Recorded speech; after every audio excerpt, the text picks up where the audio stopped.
Bonjour, bonsoir mesdames et messieurs, vous êtes nombreux devant vos postes télévisés ou devant vos laptops ou soit devant vos téléphones pour suivre cette tranche, l'émission Tolingana, déjà chez vous Tolingana. Et nouvelle émission aujourd'hui, je suis encore avec Francis.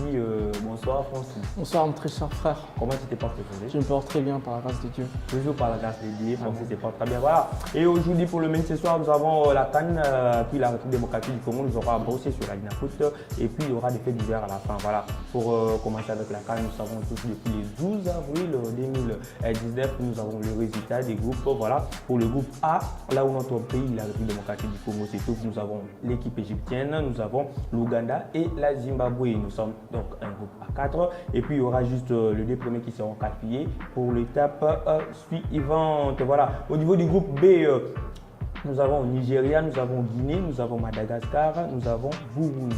Et puis, au niveau C, nous avons l'Algérie, nous avons le Sénégal, nous avons Kenya, nous avons la Tanzanie. Et au niveau du groupe D, nous avons le Maroc, nous avons la Côte d'Ivoire, nous avons l'Afrique du Sud, nous avons Namibie. Et au niveau du groupe E, nous avons la Tunisie. Voilà, la Tunisie, notre premier du groupe aux éliminatoires, bien sûr. Évidemment. Et nous avons le Mali, nous avons la Mauritanie, nous avons l'Angola. Et au niveau du groupe F, nous avons le Cameroun, nous avons le Ghana, nous avons Bénin, Guinée-Bissau. Voilà, voilà, c'est pour le groupe Francis. Tu vois déjà l'ossature des groupes. As-tu quelques mots à dire par rapport à ça? Oui, je me rends compte que ces matchs seront bien comme attendu. Donc les chocs seront au rendez-vous, des joueurs plein de talent. Et surtout que cette CAN avec sa nouvelle version va nous permettre de vivre plus de moments de football. Donc j'espère vraiment qu'on aura su avoir beaucoup de spectacles avec tous ces superstars que l'Afrique n'arrive pas de produire ces dernières années. Nous aurons Sadio Mané, les célèbres joueurs de l'Angleterre qui brillent d'un côté, et nous aurons Mohamed Salah. Passant d'abord par le Sadio Mané et Mohamed Salah, joueurs qui jouent les compétitions européennes, ne penses-tu pas qu'ils seront peut-être fatigués? Voilà, après avoir joué la Ligue des Champions, venir jouer la CAN, ils ne seront pas fatigués. Voilà, parce que ça pourrait aussi profiter, je ne dis pas aux petites équipes, mais quand même aux équipes nouvelles comme les Madagascar qui viennent d'intégrer la compétition. Ça ne peut pas leur donner quand même du poids pour pouvoir. Je crois qu'on s'améliore en affrontant les grosses équipes. Ouais. C'est ce que l'on voit, on a vu en Amérique, on a vu dans beaucoup d'autres championnats. C'est qu'en croisant des joueurs à ce stade ici, ça pourra aider des équipes comme le Madagascar à pouvoir améliorer leur niveau. Et parlant des Mo et Mané et tous les autres superstars qui jouent dans le continent Europe, le vieux continent, qui viendront participer à cette belle compétition. Je crois qu'au niveau où ils en sont, je crois qu'ils ont assez de moyens et assez l'habitude de jouer être dans ce genre de situation où il faut donner un peu plus pour atteindre leurs objectifs. Et là, c'est vrai que ça sera juste après un grand championnat, mais ils auront quand même quelques temps de repos.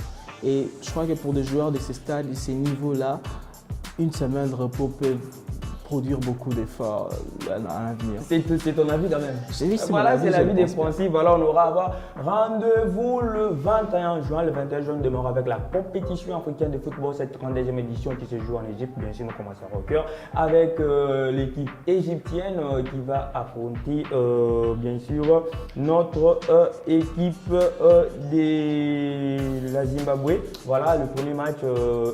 Égypte-Zimbabwe, nous aurons avant ça le 21 juin 2019 et puis le 22, la République démocratique du Congo jouera Ouganda, cette équipe qui est un peu inconnue face à l'équipe démocratique du Congo. Évidemment. La République démocratique du Congo, ça fait déjà longtemps qu'il a joué avec cette équipe ougandaise. Voilà. On aura à le connaître. Voilà. J'ai encore une question, Francis. Oui. La République démocratique du Congo n'est pas avernie. Pourquoi? Parce que je pose cette question. Parce qu'on a l'Égypte. L'Égypte est là avec un public bruyant et puis qui les soutient chaque jour durant le match. Et on a cette équipe zimbabwéenne qui nous a malmenés en éliminatoire. On connaît bien, on a même perdu 2-1 en République démocratique du Congo, tu te souviens. Et puis cette équipe ougandaise qui est un peu inconnue, tu ne vois pas, on est vraiment un peu pris dans le mauvais chef. Je me dis que c'est le stade qu'il faut. Si on n'arrive pas à passer ces groupes, je ne crois pas qu'on pourra espérer à faire mieux dans ces compétitions, je crois. On affronte des gros, des équipes inattendues. Donc on doit jouer pour le tout déjà. Oui, et que si on a le niveau d'arriver à passer ces stades de poules avec ces grosses écuries, notamment l'Égypte, qui sera là parmi nous. Alors j'estime qu'on aura assez les potentialités pour aller arracher cette coupe qui nous manque tant. C'est vrai que c'est dur, mais voilà. personne n'avait dit qu'en venant pendant la Coupe, vous croiserez des faibles et tout se passera forcément comme prévu. Au contraire, moi j'estime que c'est en ce moment que le joueur doit se surpasser, montrer que parmi tous ces tant d'autres équipes, toutes ces potentialités de joueurs qui vont participer à ce championnat, montrer que non, nous sommes les meilleurs et nous pouvons arracher cette coupe malgré tout ça et ainsi pouvoir sans égal démarrer au top niveau du Rendez-vous à 16h en Égypte le 22 juin 2019 pour voir la Coupe démocratique du Congo qui va jouer l'Ouganda. Et on va voir. Francis, pourrons-nous compter sur les joueurs locaux ou soit on peut aussi plus compter sur les joueurs qui jouent oui. dans le pays? Personnellement, j'estime que voilà, on a un très bon plus-value de joueurs nationaux. Donc personnellement, j'estime que le Congo regorge de tellement de talents, juste à savoir mieux conjuguer les efforts de chacun, que ce soit nationaux comme internationaux. Et voilà, nous avons un autre afflux de grands joueurs internationaux qui franchement brillent à l'étranger, qui peuvent apporter vraiment beaucoup. Je crois qu'on n'a pas grand-chose à envier aux Égyptiens ou à beaucoup d'autres nations africaines, même si pour certains, ils sont à un niveau top par rapport à nous. J'estime que vu la potentialité qu'on a, tant nationale qu'internationale, on n'a pas le droit à dégager cette occasion de pouvoir aller le plus loin possible déjà. Pas droit à une erreur, la République démocratique du Congo, nous avons besoin de rapporter cette coupe. Ça fait longtemps, si je ne me trompe pas depuis 74 ans, voilà. Oui. On n'a jamais. À chaque fois des belles équipes, voilà. à chaque fois des ratés. Voilà, à chaque fois des ratés, mais cette fois-ci, nous y croyons. Voilà, on glisse directement pour la République démocratique du Congo, parler de quelques joueurs que nous supposons ils pourraient être invités ou soit ils pourront aussi être dans la liste de 23 aussi pour l'Égypte. Nous allons d'abord parler de quelques joueurs aujourd'hui. Nous parlerons de Samuel Moutoussamy qui joue du côté des FC Nantes, les Nantins. N'oublions pas, ont pu battre l'Olympique de Marseille à Venodon. Ça a été un bon exploit. Du côté des joueurs de l'équipe des Knights avec le Congolais Samuel Moutoussamy. Voilà, et puis nous allons du côté allemand avec Wolfsburg. Nous allons voir notre joueur, les défenseurs Tisserand, qui joue vraiment très bien après une longue période de pause. Les défenseurs Tisserand est déjà revenu, c'était son deuxième match. Ils ont battu l'équipe Afehim par 4 buts à 1. Tisserand avait fait un bon match. By the way, en passant, voilà, nous allons un peu crocher pour Mazembe qui a joué déjà le demi-finale aller face à l'Espérance de Tunis. Mazembe qui vient de perdre 1-0 en Tunisie et puis on attend le match retour prévu pour ces 4 mains. On espère voilà le combo de tout puissant Mazembe pourrait être qualifié avec les Mouleka aussi qui promet peut-être qu'il sera parmi les 23 dans l'avion pour aller en Égypte, on espère bien. Nous pouvons parler aussi de Louis Ndama, le joueur qui promet ici en Turquie. Louis Ndama, vraiment, il est en train de briller parce qu'il avait eu un carton rouge, j'avais copié d'un carton rouge la fois passée, mais il est déjà de retour. Son équipe a pu jouer la demi-finale de la Coupe et la Turquie. Maintenant, son équipe a pu battre l'équipe Mata Sport à 5-2. Et maintenant, les Ndama sont déjà en finale et devinez face à qui les Ndama seront en finale. Ils seront face à Jérémy Bokila Fonsi d'abord cet affrontement au niveau de la finale des deux Congolais, Ndama et Jérémy Bokila en Turquie. Ah oui, certainement, ça fait très beau de voir des compatriotes en train d'atteindre ce stade de la compétition d'un championnat qui peut dire européen. Certes, pas le plus, mais quand même. Qui est une sorte de miroir face au monde, face à toute personne qui aurait pu voir le joueur congolais, savoir comment ils évoluent, savoir comment ils peuvent s'en sortir. Et là, nous voyons bien que l'Afrique, le Congo en particulier. Est-ce qu'on peut compter sur Louis Ndama pour le 23 dans l'avion pour… 23, personnellement, je crois que je peux compter sur lui, notamment actuellement. Selon son évolution, j'ai pu voir que sous Transfer Market, il vaut déjà 6 millions et ce n'est pas une bagatelle. Mais maintenant aussi, l'équipe de Galatasaray vient de confirmer son transfert par rapport à l'Anderlecht avec 5 millions de dollars. Anderlecht où il a remporté la Coupe de la Belgique, c'est pas rien du tout. Et sans compter le fait que là où il est allé, il a marqué un super but à l'Europa League. Ouais, l'Europa League, donc sans compter les 7 matchs joués, je pense que l'entraîneur lui fait déjà confiance et il promet pour et puis on l'aime bien la suite. On l'aime bien. On l'aime bien, j'espère bien franchement qu'il pourra donner encore beaucoup de choses. Et personnellement, je l'attends de voir ce qu'il pourra donner à l'équipe nationale. C'est un vétéran, déjà à Mazembe, il a tant fait avec la Coupe de la CAF en 2016. Et là, il fait beaucoup encore plus. Bientôt, on aura la fiche de 2 clubs,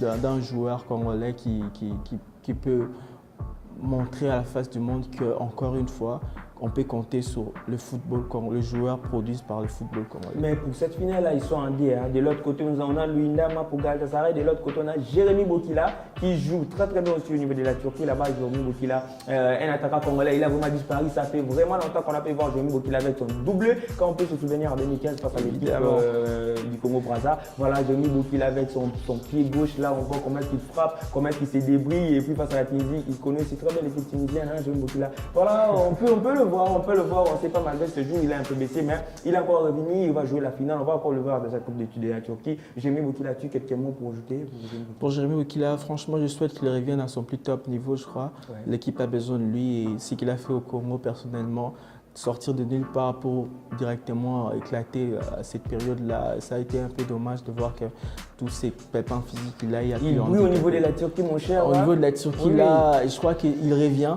il revient au niveau, donc, et j'espère qu'il va continuer comme ça pour que il puisse nous offrir encore plus.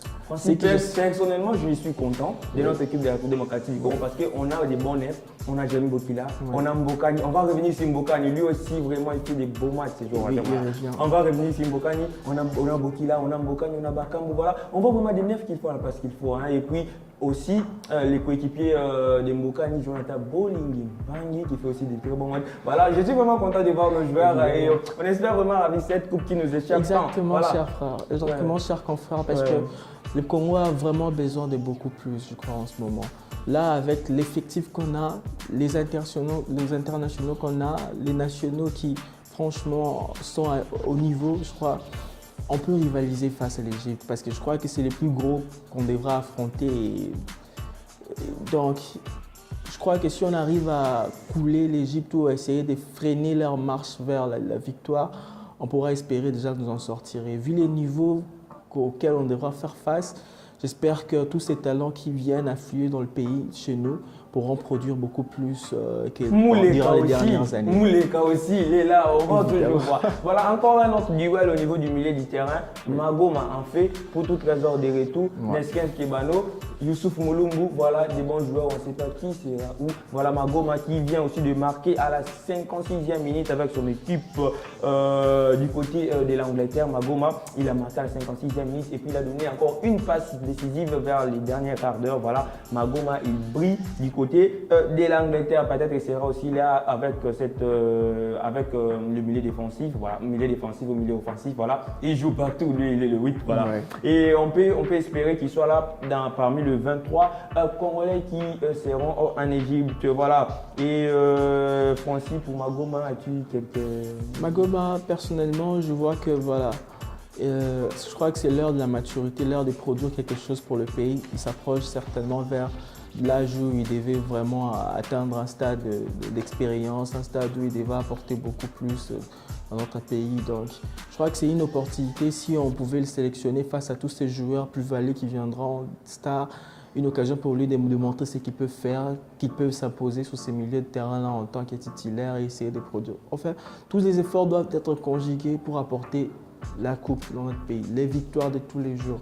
Chacun doit apporter quelque chose, que ce soit les internationaux ou les nationaux. Le peuple congolais n'attend pas de voir forcément tel ou tel joueur briller, mais en tout cas que l'équipe ensemble puisse apporter beaucoup plus. Mbokani en fait, Mbokani vraiment en fait du côté de Antwerp Sport. Mbokani, il marque, il donne des passes décisives. D'ailleurs, le match là qu'ils avaient joué, Mbokani a donné des passes décisives. Évidemment. Il a fait des extérieurs de pied. Oh voilà, les Congolais sont venus avec des passes. Voilà. Il a fait des extérieurs de pied, il a vraiment bien joué. D'ailleurs, l'équipe d'Anderlecht était surprise de voir l'équipe d'Antwerp Sport venir les battre dans l'air. C'était vraiment décevant du côté d'Anderlecht, mais quand même, c'était la joie du côté d'Antwerp Sport. D'ailleurs, maintenant, parmi les listes, dans la caisse de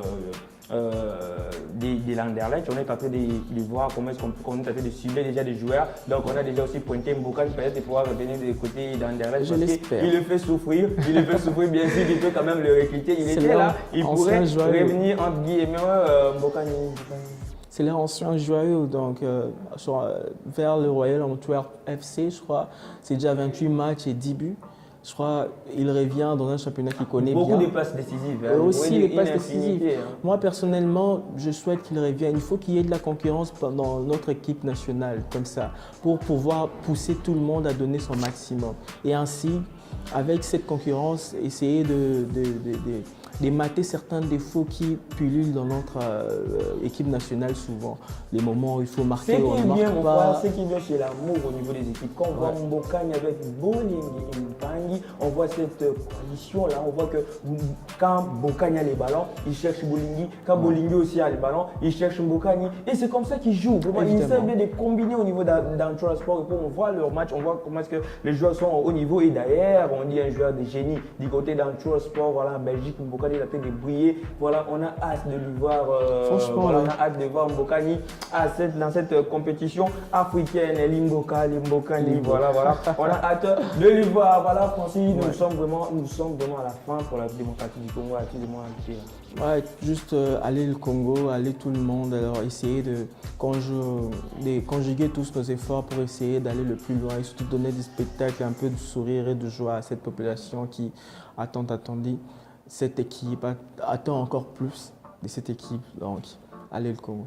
Parlons l'Inafoot, Kazadi égale Mouleka 17 billes, les doublés de Kazadi, Derrick Club Motema Pembe a perdu face au Dauphin Noir. De l'As Vita Club, Kazadi a doublé, voilà un doublé, il a commencé à avoir la 56e minute et puis vers le dernier quart d'heure.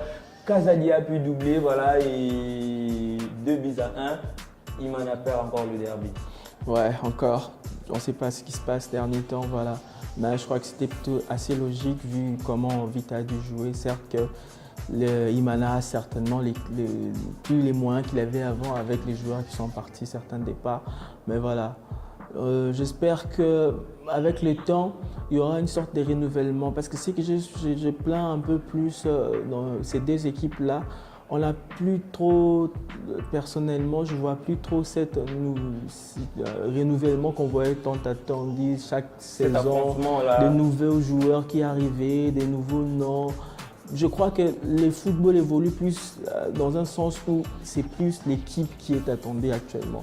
D'où le Imana Vita qu'on connaissait avant, des Yemweni ou peut-être d'un autre joueur à côté, des Matumona, n'existe plus trop. C'est plus l'effectif qui compte. Alors, dans cette nouvelle configuration de choses, j'espère que les clubs vont essayer de se créer tout autour d'une équipe assez cohérente, qui puisse apporter beaucoup plus dans les jeux, dans l'action, dans les collectifs plus. Le football a évolué, je crois qu'ils sont en période de transition où chaque joueur compte, chaque poste compte, où le moindre place où il manque tel ou tel joueur peut causer beaucoup de défauts dans un match. Donc je crois que c'est ce qui manque plus à l'un comme à l'autre, même si les derbys restent un derby que tous les Kinois aiment et personnellement dont je suis intéressé. Quel qu'en soit le contexte, quel qu'en soit le match, voilà.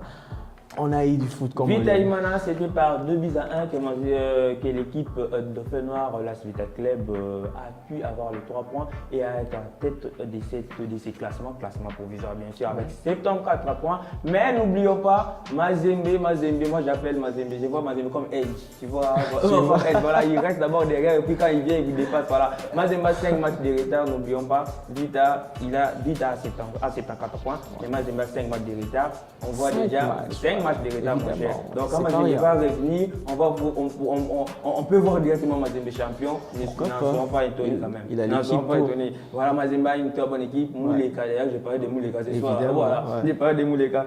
On pourrait avoir des surprises agréables du côté Mazembe. Ça pourrait être une petite surprise désagréable du côté de l'As Vita Club, mais nous sommes tous Congolais. Ça serait toujours bien sûr, ça serait toujours une surprise agréable. Pardon, ça peut nous permettre d'avoir à piquer déjà des joueurs pour cette compétition africaine qui s'annonce déjà. Donc voilà, et pour brosser, on avait déjà aussi brossé du côté des Mazembe qui jouera les 4 mains au demi-finale retour à Lubumbashi, bien sûr. Mazembe qui vient de perdre face à l'équipe de l'Espérance de Tunis. On espère avoir une qualification, tous les Congolais derrière l'équipe des Mazembe. Il a Mouleka, voilà, Mouleka le numéro 9, voilà, le numéro 9 qui marque, voilà. Et maintenant, c'est déjà serré, voilà. Kazadi de l'autre côté, Mouleka 17, Kazadi qui a marqué le double. Voilà, et on voit. Voilà, n'oublions pas aussi notre équipe de Bukavu Dawa qui est en tête de la Ligue D, du côté Est. Voilà. Bukavu Dawa qui était mené à la première position. Bukavu Dawa vient encore venir dans cette compétition de la République démocratique du Congo, la Ligue démocratique du Congo. Bukavu Dawa qui a arraché les tickets après avoir Bukavu Dawa qui a arraché son ticket et maintenant Bukavu Dawa a rejoint les autres pour cette compétition de la République démocratique du Congo, la Ligue 1. Francis, nous sommes arrivés à la fin, mais avant encore de bien descendre, on peut revenir un peu sur ce qui concerne la qualification de TP Mazembe. TP Mazembe qui a joué déjà la demi-finale aller face à l'équipe de l'Espérance les Finis et TP Mazembe a perdu 1-0 et le match de retour les 4 mains à Lubumbashi. Francis, tes impressions par rapport à ça? Mes impressions, voilà, on s'y attendait pas à ces scores, franchement, cher ami. Donc, ça a été un peu triste de voir ça, mais certes, nous comptons encore sur TP Mazembe, qu'il puisse nous prouver encore qu'il est parmi les meilleurs de ce continent. Alors, moi, je pense que c'est encore faisable. À Lubumbashi, Mazembe a toujours prouvé que non, ils peuvent renverser beaucoup de multiples situations, même si ces dernières années, il y a eu quelques couacs. Voilà. C'est pas encore fini. Je crois qu'on aura droit à un très beau spectacle. Vu les joueurs, la nouvelle configuration de Mazembe. Très bon spectacle à nous tous, nous attendons cela. Voilà. Et nous avons parlé de la CAN. Voilà, nous avons dit que du 21 juin au 19 juillet, la compétition va se jouer. Il y a déjà 6 groupes d'équipes. Il y aura chaque 2 premières équipes de chaque groupe qui vont se qualifier. Et puis il y aura les 4 meilleures troisièmes qui vont pouvoir jouer pour pouvoir aussi un match qui aura joué les huitièmes de finale. Nous aurons les quarts de finale, nous aurons les demi-finales et puis la finale est un match de 3e place. Voilà. Et n'oublions pas, nous avons encore parlé de la République démocratique du Congo. Nous avons posé quelques joueurs comme Bokani et autres qui sont déjà en forme et pourquoi pas être parmi le 23 dans l'avion pour l'Égypte. Nous avons parlé aussi de la compétition de la République démocratique du Congo, la Ligue nationale de football, la Ligue de football de la République démocratique du Congo, la Ligue de foot bien sûr. Et nous avons bossé quelques matchs. Nous avons voir la victoire de la Club face m'a fait les derbys finnois. Nous avons encore parlé de Bukavu Dawa qui rejoint maintenant la Ligue 1 et puis Vita Club qui est à la première position avec 54 points. Mais Mazembe 5 matchs de retard. On aura à voir Francis, nous sommes arrivés à la place, c'était un peu récapitulatif. Et as-tu quelques mots à dire pour le fait d'hiver avant qu'on puisse clore cette partie? Oui, chers guys, so, j'ai pour vous quelques nouveautés, nouvelles, rumeurs, notamment sur le marché de transfert. Nous commençons par là avec les rumeurs qui circulent, pas que disons qui ont presque confirmé de Torgan Hazard qui va signer bientôt à Dortmund à 40 millions. Nous croyons que voilà, les frères d'Hazard, les familles célèbres, les familles qui jouent à l'équipe nationale ensemble plusieurs fois. Alors nous pensons que ça va bien se passer pour lui là-bas de ce côté-là. Comme seconde information, nous avons que Meunier ne croit plus à ses chances de rester à Paris. Voilà. Paris doit dégraisser pour encaisser quelques liquidités pour essayer de se payer d'autres nouveaux joueurs et essayer de renforcer certains secteurs. Surtout que nous savons que Thomas Tuchel ne lui a pas toujours fait confiance sur cet effectif-là. Donc nous pensons qu'il pourra rebondir sur quelque part de beaucoup mieux. À part ça, nous avons encore Mauro Icardi. Les feuilletons Icardi continuent toujours. Alors, et là, nous avons que sa femme, dernièrement, venait de confirmer qu'ils restaient bien à l'Inter et qu'ils avaient bien inscrit leurs enfants là-bas, là où ils vivent actuellement et qu'ils resteront en Italie, malheureusement tous les multiples problèmes que Mauro Icardi a avec sa direction.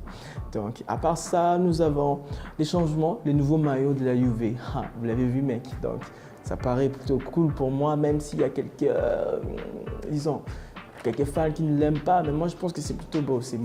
On a un peu marre de voir Juve avec les mêmes bandes. Bon, pour certains, c'est du nouveau qui ne l'aiment pas. Pour d'autres, bon, c'est plutôt mieux. Mais moi je trouve que c'est plutôt belle. Vous devez aller voir.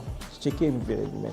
Et puis nous avons encore une dernière info. Nous avons Luka Jovic, un autre feuilleton qui touche, on dirait, à sa fin et qu'il s'est décidé enfin de signer au Real Madrid.